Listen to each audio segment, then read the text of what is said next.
अपनी बेटी को इनोसेंट साबित करने के लिए अभीरा इस केस को लड़ेगी और आखिरकार अपनी बेटी को बेगुनाह साबित कर देगी। यह रिश्ता क्या कहलाता है कि आने वाले एपिसोड में एक बहुत ही जबरदस्त और धमाकेदार ट्विस्ट देखने को मिलने वाला है। दोस्तों, कहानी में आप देख रहे हैं कि यहाँ मेहर जाते जाते एक और बड़ा बखेड़ा खड़ा कर जाती है। भले ही मेहर अब इस दुनिया में नहीं रही, लेकिन उसकी मौत का इल्जाम बेचारी छोटी सी मासूम बच्ची मायरा पर लग जाता है, जिसने कुछ किया ही नहीं। हालात ऐसे बनते हैं कि सारा दोष मायरा के सिर आ जाता है। दरअसल क्रिश ही मायरा की लोकेशन भेज देता है, जिसकी वजह से मेहर को पता चल जाता है कि मायरा हॉस्टल में है और वहां मुक्ति भी मौजूद है। ऐसे में मेहर उन पर हमला करने के लिए पहुंच जाती है।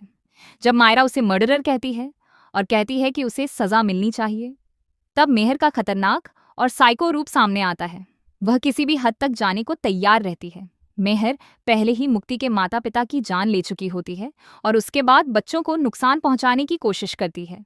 वह अभीरा पर भी हमला कर चुकी होती है। इतने सारे हमलों के बाद यह साफ है कि मेहर निर्दोष नहीं थी, लेकिन इसके बावजूद एक मासूम बच्ची को दोषी ठहराना बिल्कुल गलत है। दूसरी तरफ जब मेहर की मौत का इल्जाम मायरा पर आता है, तो अरमान उसे निर्दोष साबित करने का फैसला करता है। वह मायरा से सच बताने को कहता है और भरोसा दिलाता है कि सब ठीक होगा। लेकिन असल में इस केस को लड़ने के लिए अभीरा आगे आती है। अरमान और अभीरा दोनों ही काबिल वकील हैं, लेकिन शो में उनके प्रोफेशन को हमेशा उतना हाईलाइट नहीं किया गया। मगर जब ऐसा कोई बड़ा मामला सामने आता है, तो उन्हें अपने असली रूप में देखना काफी दिलचस्प हो जाता है। अब अभीरा अपनी बेटी को बचाने के लिए हर संभव सबूत जुटाएगी। मेहर की मानसिक हालत और उसके पुराने अपराध, जैसे मुक्ति के माता पिता की हत्या, अभीरा पर हमला और मायरा को मारने की कोशिश, इन सब बातों को अगर कोर्ट में साबित किया जाता है, तो मायरा को आसानी से निर्दोष साबित किया जा सकता है। इसके अलावा हॉस्टल का सीसीटीवी फुटेज भी एक अहम सबूत साबित होगा।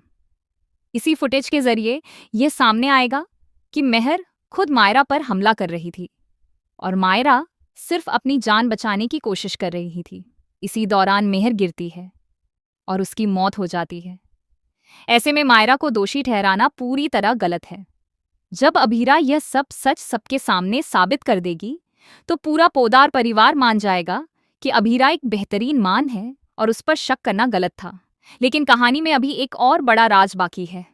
क्रिश और विद्या का सच अब तक सबकी नजरों से छिपा हुआ है। जब इन दोनों की सच्चाई सामने आएगी, तब परिवार को एहसास होगा कि अरमान और अभीरा बहुत पहले ही एक हो सकते थे, अगर यह गलतफहमियां पैदा नहीं की जाती। तो क्या आपको भी लगता है कि मेहर के साथ साथ विद्या और क्रिश का सच भी सामने आना चाहिए? हमें कमेंट में जरूर बताएं। टीवी के लेटेस्ट अपडेट के लिए चैनल को सब्सक्राइब करना न